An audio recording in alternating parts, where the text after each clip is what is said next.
सनातन धर्म सूर्य उभरा क्षात्र वीरो उठो चलो। सनातन धर्म सूर्य उभरा क्षात्र वीरो उठो चलो, उठो चलो। कलयुग के इस कलयुग का है अंत निकट आया, संधि काल इन युगों युगों का अब समीप आया, साधना के महापर्व को साथ है लाया। नमस्कार। जगतगुरु भगवान श्री कृष्ण एवं भगवान श्री गणेश जी के चरणों में कृतज्ञतापूर्वक वंदन करता हूँ। सनातन संस्था एवं हिंदू जनजागृति समिति की ओर से धर्म संवाद के इस विशेष कार्यक्रम में मैं कार्तिक सालुंके आप सभी का हार्दिक स्वागत करता हूँ। बंधुओं, गणेशोत्सव को प्रारंभ हो गया है। हम सभी के लिए ये बहुत आनंद का क्षण है। सभी हिंदू हर्ष और उल्लास में है, परंतु इसी समय में गणेशोत्सव के कालावधि में ही ये जो तथाकथित जो पर्यावरण प्रेमी है, सेक्युलरवादी है, खुद को प्रोग्रेसिव समझने वाले ये जो लोग हैं, आधुनिक लोग, तो ये हमारे गणेशोत्सव के कारण प्रदूषण होता है इस प्रकार से एक डिंडोरा पीट रहे हैं। और यही हमारे हिंदू समाज को कहीं ना कहीं तो भ्रमित करने का प्रयास इन लोगों द्वारा किया जा रहा है। हिंदुओं के पास धर्म शिक्षा के अभाव के कारण और हमें कुछ जानकारियाँ, उस तथ्य न पता होने के कारण हम इनके प्रश्नों का जवाब नहीं दे पाते।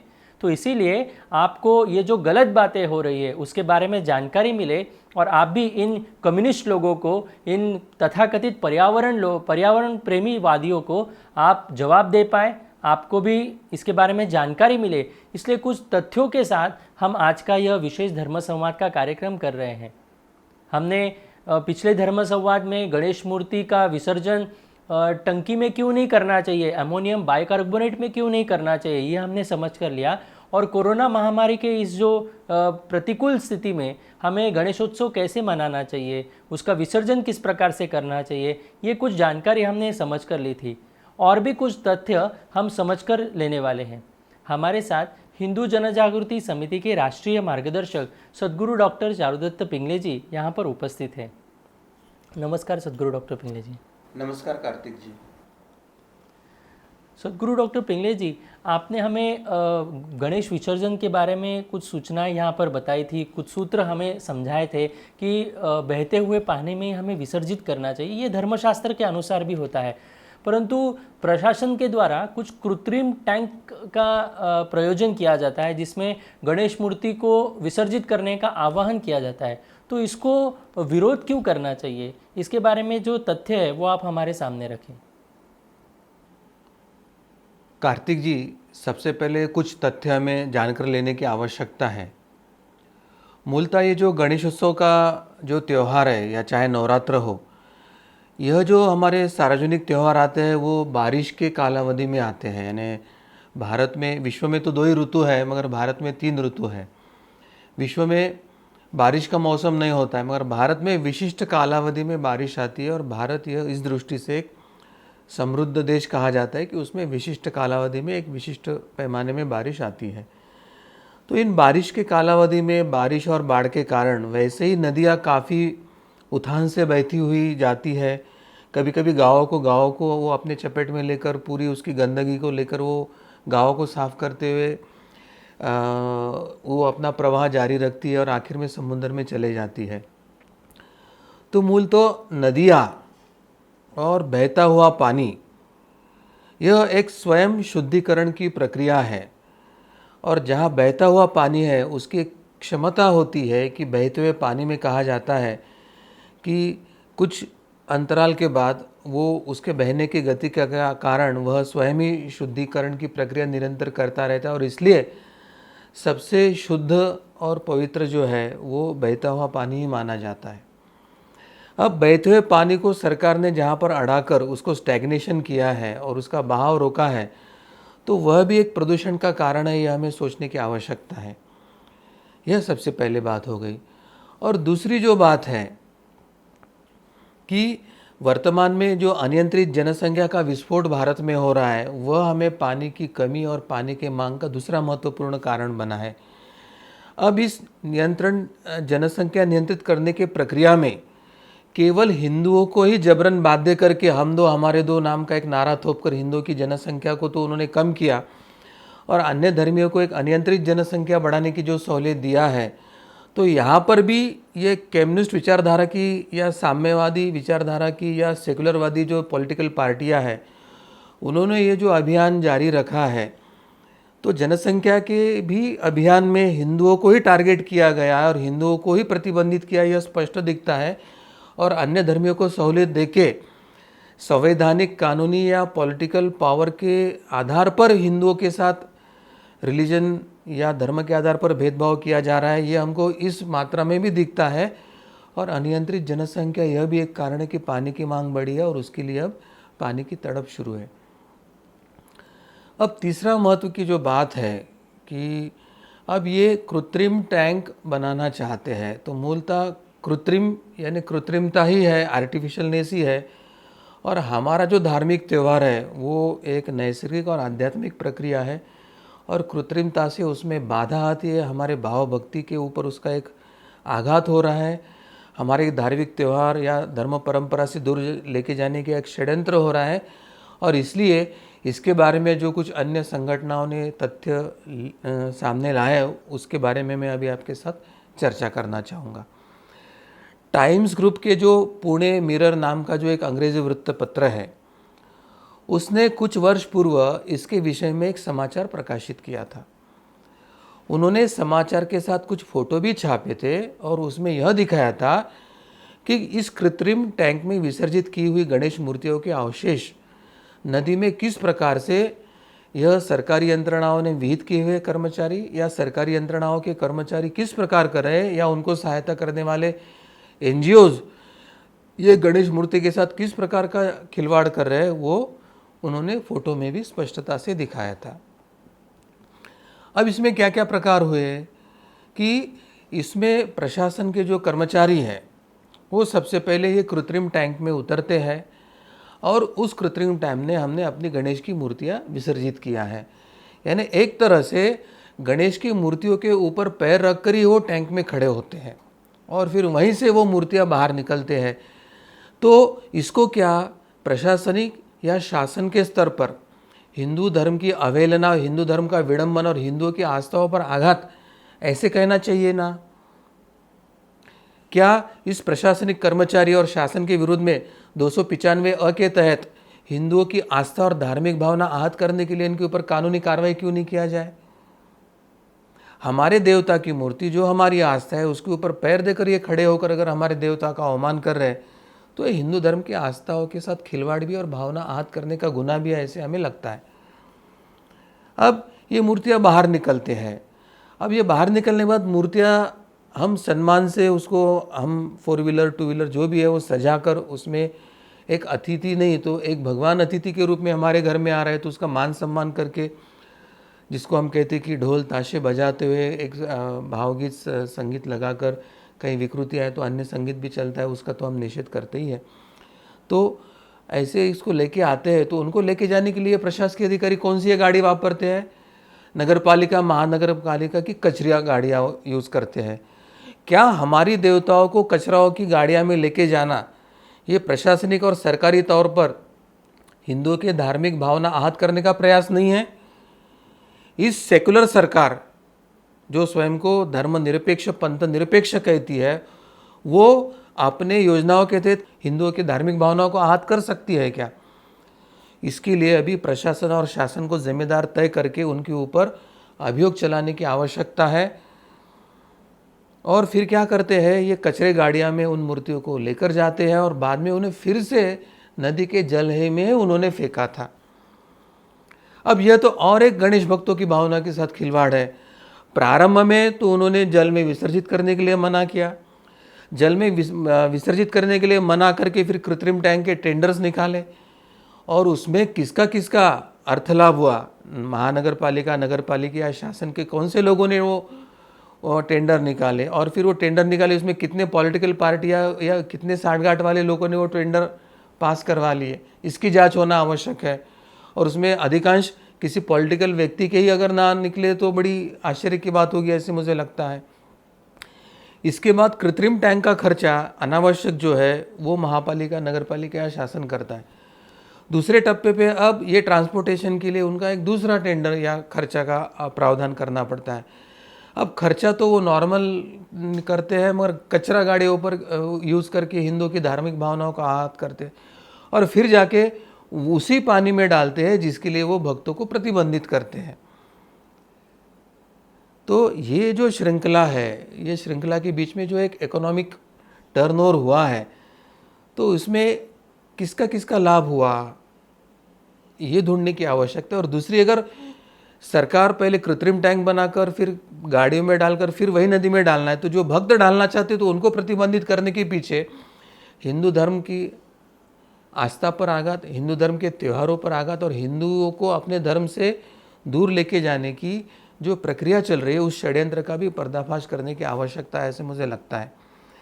तो क्या इस प्रकार का हिंदुओं की धार्मिक भावनाओं का आहत करने वाला, इस प्रकार से हमारे गणेश जी का एक पाव रखकर उसको ये करने का जो विडंबन करने का प्रयास है, तो ये हमारी आस्थाओं पर आघात करने के प्रयास, इस हमारे देवताओं को कचरा गाड़ी में, महानगर पालिका जिसमें कचरा उठा कर लेके जाती है, ऐसे गाड़ियों में ट्रांसपोर्ट करके फिर नदी में डालने की जो प्रक्रिया है, तो इस प्रकार का विडंबनात्मक हमारे देवता का और हिंदू धर्म के आस्थाओं का विसर्जन का प्रकार क्या हिंदुओं को मान्य है? और पुणे जैसे तो शहरों में यह भी देखा जा रहा है कि कृत्रिम टैंक में जो पानी होता है वह भी फिर से नदी में ही जाकर डाला जाया है, और ऐसे तथ्य कुछ जगह मिले हैं और उसका अनेक वृत्तपत्रों में भी न्यूज़ आया है। एक और ऐसे बताया जा रहा है कि आप टैंक में विसर्जन करें, और दूसरी तरफ प्रदूषण ना हो इस उद्देश्य से यह टैंक बनाया गया है, और दूसरी जगह वही टैंक का पानी फिर जलाशय में जाके मिलाया जाए। तो भक्तों ने मूर्ति अगर जलाशय में डाली तो प्रदूषण होता है, मगर वही मूर्ति जब कृत्रिम हौद में डालते हैं और फिर प्रशासन वही पानी जाकर फिर नदियों में डालता है तो उससे प्रदूषण होता नहीं। तो ये कौन सी प्रदूषण का नया नियम इन्होंने निकाला है और इससे साध्य क्या हो रहा है? तो इससे अनेक प्रश्न निर्माण होते हैं कि क्या इस सेक्युलर सोशलिस्ट सरकार को हिंदुओं के धार्मिक भावनाओं के साथ खिलवाड़ करने का अधिकार है?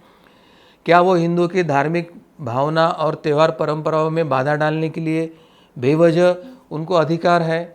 क्या वो गणेश मूर्ति के ऊपर पाँव रखकर खड़े रहने का कर्मचारियों को आदेश दे सकती है? और जो गणेश मूर्ति और पानी जलाशय में डालने के लिए हिंदुओं को प्रतिबंधित कर रहे हैं, वही सरकारी यंत्रणा मूर्ति और कृत्रिम टैंक का पानी जाकर फिर वही जलाशयों में डालती है। तो ये कौन सा नया प्रकार निकला कि भक्तों ने डाला तो प्रदूषण होता है और सरकारी यंत्रणा ने डाला तो नहीं होता है? तो इन सभी अनियमितताओं की जांच होने की बहुत आवश्यकता है। सब हिंदुओं को एकत्रित आकर सरकार को खत लिखकर इसके ऊपर बड़ा एक अभियान छेड़ने की आवश्यकता है। और जो इसको जिम्मेदार अधिकारी है, प्रशासकीय कर्मचारी, और जो इसमें आर्थिक हित देखकर टैंक और ट्रांसपोर्टेशन के टेंडर में सहभागी हो रहे, उन सब का आर्थिक अनियमित का भी ढूंढकर समाज के सामने लाने की आवश्यकता। और हिंदुओं संगठित हो जाओ। ये सेकुलर सरकार जनसंख्या नियंत्रण का हो तो भी हिंदुओं के साथ भेदभाव करते हैं। गणेशोत्सव या मूर्ति विसर्जन या जल प्रदूषण, वायु प्रदूषण की बात हो तो केवल हिंदुओं के आस्थाओं पर ही आघात करते हैं। और कई मंदिर सरकारीकरण या इसका भी कई बात आती है तो केवल हिंदुओं की मंदिर का सरकारीकरण होता है, मस्जिद या चर्च का नहीं होता है। तो शासकीय स्तर पर क्या धार्मिक आधार पर हिंदुओं के साथ इस देश में भेदभाव हो रहा है क्या? और ये संविधान के विरोध, समता के तत्वों के विरोध में होने के कारण, सभी नागरिकों को समान अधिकार देने के इस संविधान के आश्वासन के विरोध में होने के कारण अब सरकार को इस प्रकार का जवाब मांगकर उन पर एक कानूनी प्रक्रिया भी करने की आवश्यकता है और अब हिंदुओं को समान अधिकार मिले, इस प्रकार का एक नया अभियान छेड़ने की आवश्यकता है, ऐसे मुझे लगता है। कार्तिक जी। जी सद्गुरु डॉक्टर पिंगलेश जी, आपने जो तथ्य हमारे सामने बताए, जो जानकारी यहाँ पर बताई है, तो ये जानकारी हम लोगों तक पहुँचती नहीं है और उसी का परिणाम ये होता है कि हिंदुओं के भावनाओं के साथ खेलने का कहीं ना कहीं तो एक घिनौना प्रयास यहाँ पर हो रहा है। जो मूर्ति हम भक्ति भाव से हमारे घर में लाते हैं, उसकी पूजा अर्चना करते हैं और उसी को हम कृत्रिम टंकी में डाल देते हैं, उसका बाद में होता क्या है? तो ये आज बताया है कि वही मूर्तियों को बाद में बहते हुए पानी में या नदी में फेंका जाता है।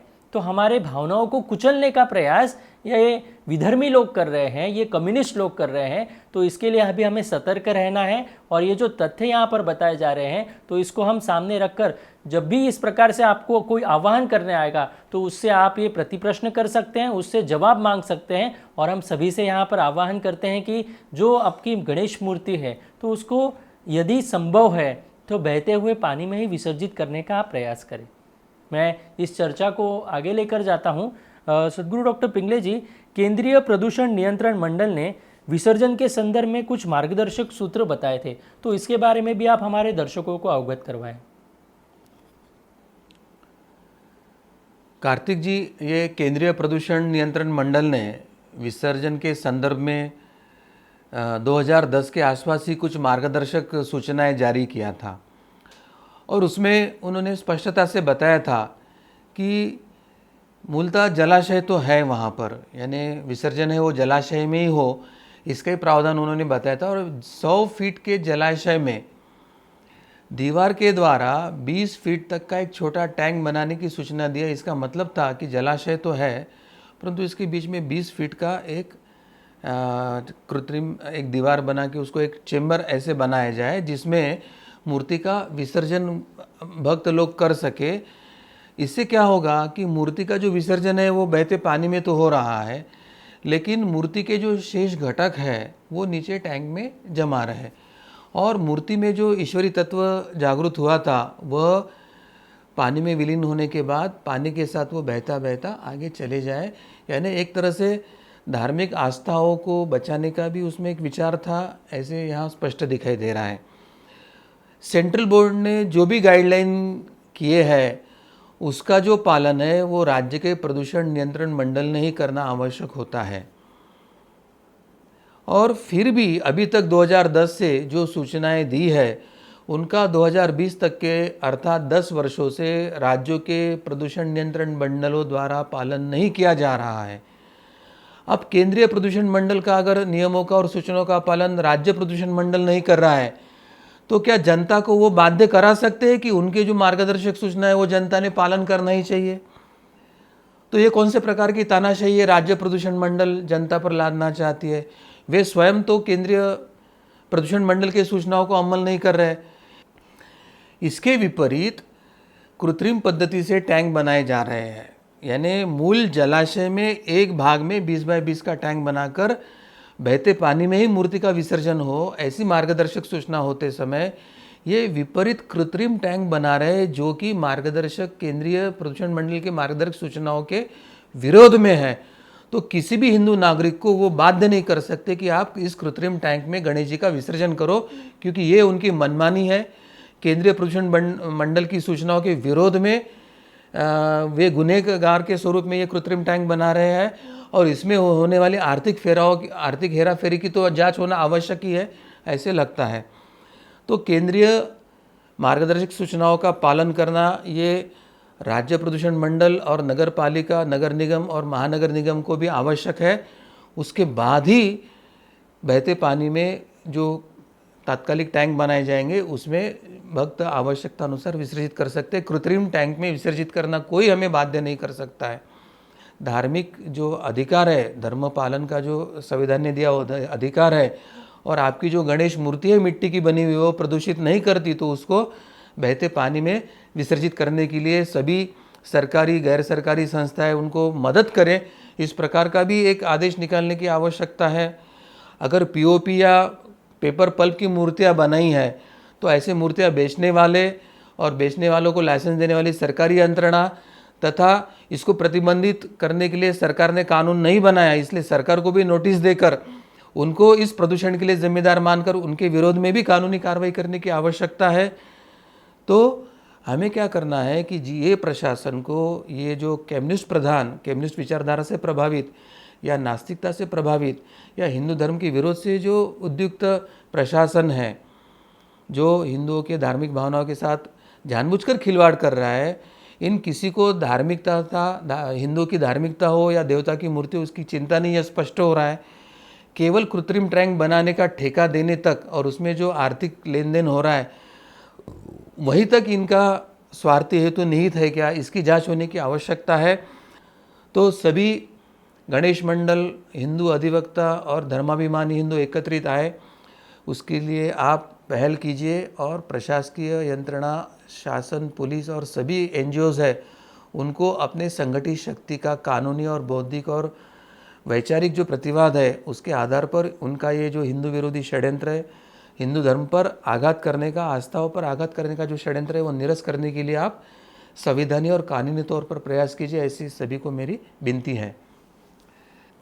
जी सद्गुरु डॉक्टर पिंगले जी, यहाँ पर आप सभी दर्शकों को ये ध्यान में आया होगा कि हिंदुओं के भावनाओं की किसको यहाँ पर पड़ी नहीं है, स्वयं तो अपने जेब कैसे भर सकते हैं यही इन लोगों को पता है। उसके लिए ये कृत्रिम टैंक बनाने का ठेका देने में ये लोग भ्रष्टाचार करते हैं और हिंदुओं के ही त्यौहार और उत्सव को एक बदनाम करने का ये प्रयास यहाँ पर चल रहा है। तो यदि यहीं पर हम सावधान हो जाएंगे और इस प्रकार की गलत कृति हमें नहीं करनी है, ये हम सभी ध्यान में रखते हैं। मैं आगे इस चर्चा को लेकर चलता हूँ। गणेशोत्सव पर जो पर्यावरण प्रेमी है, पर्यावरणवादी है, तो ये विसर्जन का विरोध करते हैं, तो वह जानबूझकर विरोध कर रहे हैं, ऐसे हिंदुओं का कहना है। तो इसके बारे में आप क्या बताएंगे? ये जो झूठे पर्यावरणवादी है या ये झूठे समाजसेवी है, उनका यह गणेशोत्सव पर जो गणेश मूर्ति को विसर्जन करते हैं, वे जानबूझकर हिंदू धर्म परंपराओं, उत्सव त्योहारों को विरोध करते हैं, ऐसे जो हिंदुओं का कहना है यह एकदम सत्य है, ऐसे हमें उनके आचरण से पता चलता है। क्योंकि वे जानबूझकर ही विरोध कर रहे हैं, ये ध्यान में आता है।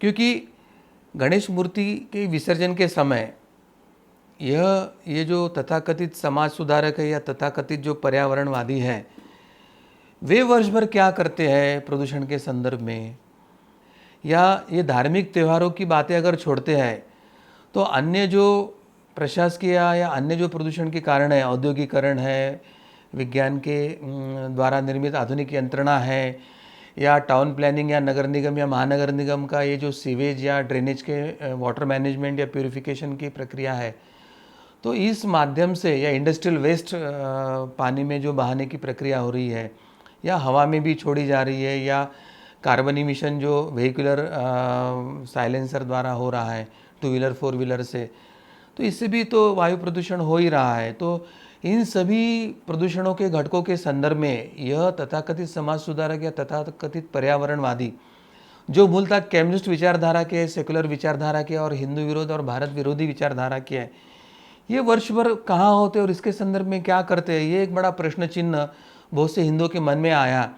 तो हमने इसके बारे में कुछ अभ्यास करने का प्रयास किया, तो हमें ऐसे ध्यान में आया कि इनको चाहे जल प्रदूषण हो या वायु प्रदूषण हो, ये जो कम्युनिस्ट तथाकथित सुधारवादी है या तथाकथित पर्यावरणवादी है, उनको केवल हिंदू त्योहारों के समय ही प्रकृति का प्रेम उभर कर आता है, प्रदूषण के बारे में उनको ध्यान में आता है, उनके नए नए अभियान छेड़े जाते हैं। इनकी वास्तविकता आपको ध्यान में आए इसलिए कुछ तथ्य मैं आपके सामने रखना चाहता हूँ।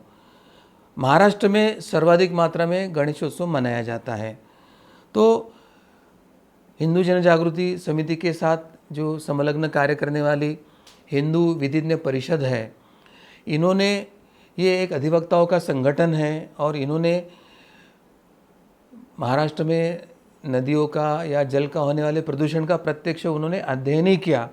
तो अत्यंत चौंकाने वाले कुछ बातें, अत्यंत चौंकाने वाले कुछ आंकड़े सामने आए हैं और जिसके आधार पर यह पता चलता है कि गणेश मूर्ति का विसर्जन तो जल प्रदूषण का कोई महत्वपूर्ण घटक है ही नहीं।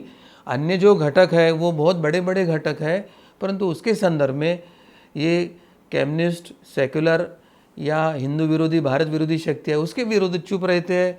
उससे होने वाले प्रदूषण के विरुद्ध वो एक क्षण भर आवाज़ नहीं निकालना चाहते और हिंदुओं पर आघात करना है करके इनका प्रेम जो है वो हिंदुओं के त्योहारों के समय ही उभर कर सामने आता है।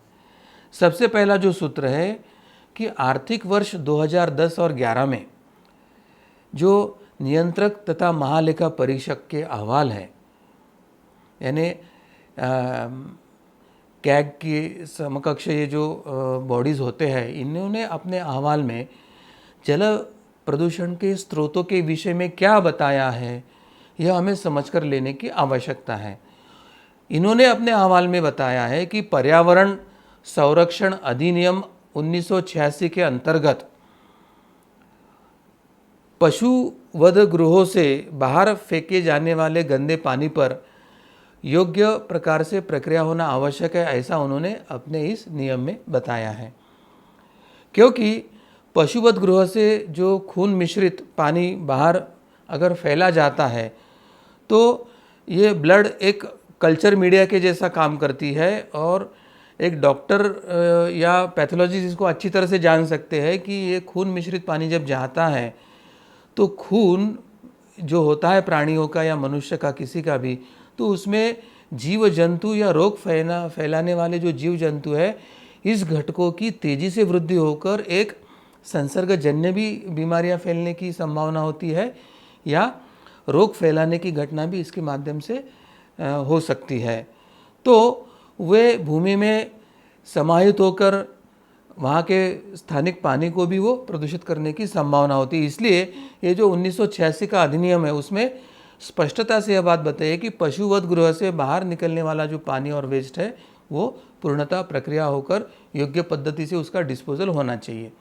और ये एक बड़ा प्रदूषण का ही नहीं तो सामाजिक स्वास्थ्य यानी एपिडेमिक तौर पर या वे ज़मीन में रिजा होने के कारण अन्य जल स्रोतों को भी प्रदूषित करने के लिए निमित्त बन सकते हैं, ऐसा यह कारण था।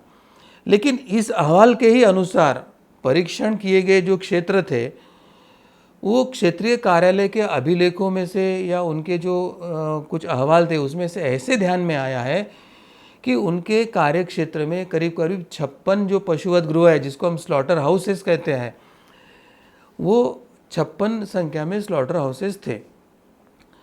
इन 56 स्लॉटर हाउसेस में से 39 जो स्लॉटर हाउसेस थे वो प्रदूषण नियंत्रण मंडल के बिना किसी अनुमति के चल रहे थे। ना तो किसी प्रदूषण नियंत्रण मंडल ने इनको अप्रोच करके लेने के लिए बाध्य किया, ना तो पुलिस प्रशासन या अन्य यंत्रणा ने इनके जाकर डॉक्यूमेंट चेक किया और उनकी वैलिडिटी चेक किया। तो एक तरह से प्रशासन का फेल्यूर, प्रशासन का दुर्लक्ष्य, या ऐसे हो सकता है कि प्रशासन ने इसमें भ्रष्टाचार करके उसके तरफ अनदेखी किया हो और उनके क्षेत्र में ये 39 जो स्लॉटर हाउसेस है वो इलीगली चल रहे थे without any permission from pollution control board. तो एक तरह से प्रशासकीय यंत्रणा और अवैध पशुगृह यह प्रदूषण के लिए सबसे बड़ा एक घटक करके उभर के आया है। इसके संदर्भ में ये जो कम्युनिस्ट सेक्युलर विचारधारा के तथाकथित सुधारवादी या पर्यावरण प्रेमी है वो कुछ नहीं बोलते और यह न्यूज़ छप के आने के बाद भी इसके विरोध में उन्होंने कोई पहल नहीं किया है।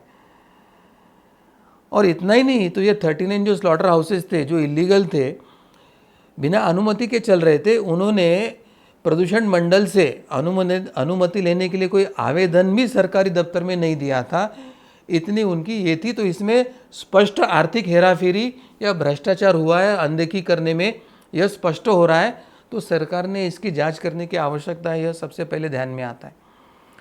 अब 55 पशुवध गृह स्लॉटर हाउसेस अपना गंदा पानी जिसमें प्राणियों का खून मिला है और जो संसर्गजन्य जीव जंतु को बढ़ाने के लिए एक निमित्त बन सकता है, उस पर कोई प्रक्रिया किए बिना वो खुले नाले से बस्तियों में से छोड़ रहे थे और इसके ऊपर कोई कार्रवाई नहीं हो रही थी। और जो अंत में इस खुले नाले से होके, गटर से होके जाकर जो निकटतम बड़े जल स्रोत है, तालाब हो या नदियां हैं, उसमें जाकर मिल रहे थे। उपरोक्त तो सभी बातें यही स्पष्ट करती है कि इतनी भारी संख्या में अवैध रूप से चलने वाले जो स्लॉटर हाउसेस है और उसके कारण होने वाली जो पर्यावरण की हानि है, सामाजिक स्वास्थ्य की हानि है, यह उन स्वयं घोषित ढोंगी सुधारकों को कभी दिखाई नहीं देती और इसके विरुद्ध में उनका कोई अभियान चलता ही नहीं। क्योंकि अगर ऐसे पशुवध गृहों के विरुद्ध में कार्रवाई करने पर विशिष्ट समाज की भावना आहत होती है, क्योंकि ऐसे जो स्लॉटर हाउसेस है वो मुस्लिम समाज के हैं और ये कम्युनिस्ट और ये जो सेक्युलर पंथियों की जो विचारधारा है वो हिंदू विरोधी होने के साथ वो इस्लाम समर्थित और क्रिश्चियन समर्थित है। हमने वामपंथियों का पूरा इतिहास देखा है। वो पाकिस्तान का समर्थन करते हैं, भारत के टुकड़े का समर्थन करते हैं, वो कश्मीर की आज़ादी का समर्थन करते हैं, सावरकर के नाम को हटाकर वो जिना का नाम देना चाहते हैं। ये तो 2020 में JNU में हुआ है। तो इसलिए ये ढोंगी जो सुधारक है, वो चाहे प्रशासकीय यंत्रणा हो, अन्य धर्मियों के माध्यम से होने वाला जल और वायु प्रदूषण हो, इसके विरोध में वो कुछ नहीं बोलते हैं। और पशुवध गृहों के माध्यम से होने वाले इस प्रदूषण को अनदेखी करने वाले ये ढोंगी सुधारक और इनके टोलियाँ गणेश मूर्ति के संदर्भ में, नवरात्रि के संदर्भ में, मूर्ति विसर्जन के समय वे एकाएक सक्रिय हो जाते हैं और फिर हिंदू आस्था, हिंदू धर्म, हिंदू त्योहारों पर आघात करके वे प्रदूषण के चोला ओढ़कर हिंदुओं पर आघात करने की प्रक्रिया शुरू करती है। तो ये अत्यंत षड्यंत्रपूर्वक किया जा रहा है और इसलिए जनता को जो लगता है कि ये जानबूझकर हेतु पुरस्पर हिंदुओं पर आघात कर रहे हैं, तो उनकी ये जो आरोप है ये सत्य है और इसमें तथ्य है। अब आपको एक दूसरा अध्ययन मैं बताना चाहूँगा। पुणे जिले के अनेक बड़े जो शहर और गांव है वो नदी किनारे बसे हुए हैं। इन नागरिक बस्तियों से निर्माण होने वाले गंदे पानी के जो नाले हैं उस पर कुछ ही अंश मात्रा में ही प्रक्रिया किया जाता है और बाकी जो शेष है 90% 80% पानी वो बिना किसी प्रक्रिया के भीमा नदी में छोड़ दिया जाता है। अब ये नगर निगम, ग्राम पंचायत या महानगर पालिका ऐसे सरकारी यंत्रणाओं के नियंत्रण से ये प्रदूषण हो रहा है। स्टेट स्पॉन्सर और स्टेट एजेंसी स्पॉन्सर्ड ये वाटर पॉल्यूशन है, यानी प्रत्यक्ष में 50 करोड़ 20 लाख के आसपास ये गंदा पानी बिना कोई प्रक्रिया किए सीधा भीमा नदी में छोड़ा जाता है। अब पुणे महापालिका क्षेत्र में एक मैं आपके क्षेत्र का एक तथ्य आपको बताना चाहूँगा। पुणे महापालिका क्षेत्र में प्रतिदिन 1070 मीट्रिक टन कचरा निर्माण होता है और उसमें से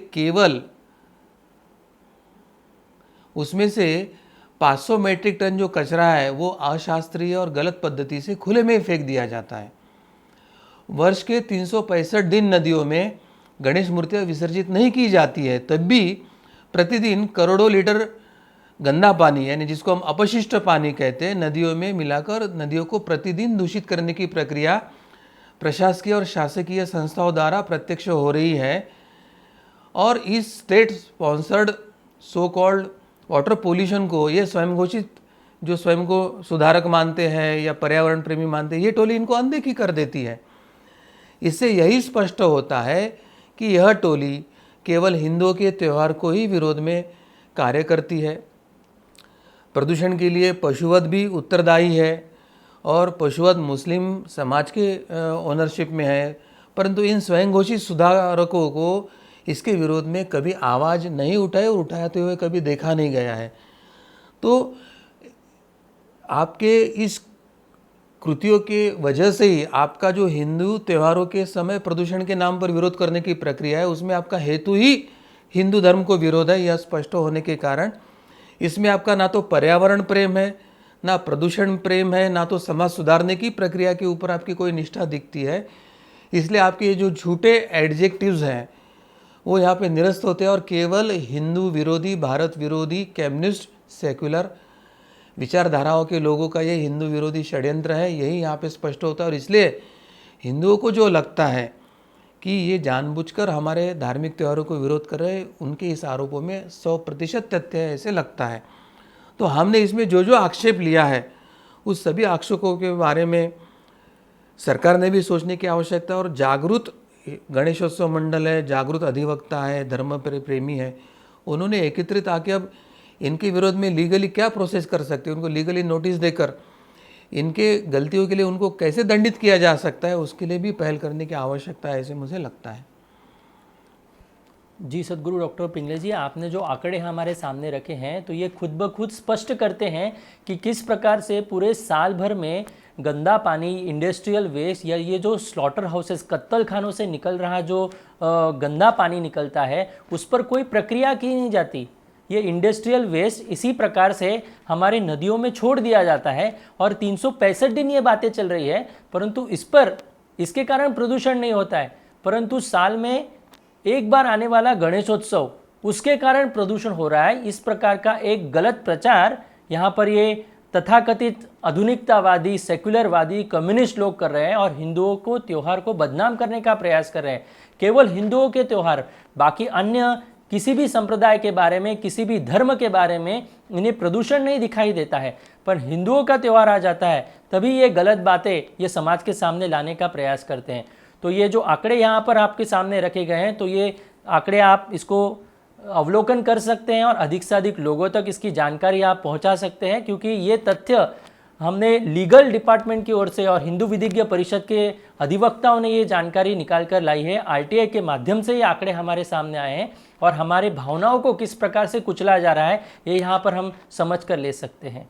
दर्शकों से ये आह्वान है कि आज के धर्म संवाद के कार्यक्रम में हमने जो महत्वपूर्ण जानकारी हमने समझ कर ली और तथ्यों के साथ हमने ये समझ कर ली, ये किसी वर्तमान पत्र में छपकर नहीं आई है। ये जानकारी हिंदुओं तक पहुंचाने का प्रयास किसी से किया नहीं जा रहा है और उसके कारण हम कहीं ना कहीं अंधकार में हैं। हमें लगता है केवल हमारा धर्म ही ऐसे संकुचित है और हमारे हिंदू धर्म के कारण ही, सनातन पद्धति के कारण ही प्रदूषण हो रहा है, परंतु ऐसे कुछ भी नहीं है। ये हिंदुओं को कम लिखने का एक प्रयास किया जा रहा है। हिंदू धर्म कैसे गलत है, ये षड्यंत्र ये वामपंथियों का है, यह हमें समझ कर लेने की आवश्यकता है। और इस षड्यंत्रों को दूर करने के लिए और हमारे सभी तथ्य हमारे सामने आए, इसके बारे में हमें जानकारी मिले, इसलिए ये धर्म संवाद का कार्यक्रम हम कर रहे हैं। ये धर्म संवाद की श्रृंखला इसी प्रकार से शुरू रहेगी। मैं सभी दर्शकों से ये आह्वान करता हूँ कि आपके संपर्क में आपके परिचित जो भी हिंदू है उनको आप सभी लोगों तक ये जानकारी पहुंचाएं, ताकि उन लोगों को भी सत्य क्या है ये बातें आप ध्यान में लाकर दे सकते हैं। अधिक से अधिक लोगों तक ये कार्यक्रम शेयर करें, उनको YouTube के माध्यम से या Facebook लाइव के माध्यम से सभी आपके परिचित लोगों को यह जानकारी देखने का आह्वान करें और आप भी इस धर्म कार्य में सहभाग लें, ऐसे मैं आप सभी से आह्वान करता हूँ। भगवान श्री गणेश जी की कृपा से आज का यह कार्यक्रम निर्विघ्न रूप से संपन्न हुआ, इसलिए उनके चरणों में कृतज्ञता व्यक्त कर आज के धर्म संवाद को हम यहीं पर विराम देते हैं। नमस्कार।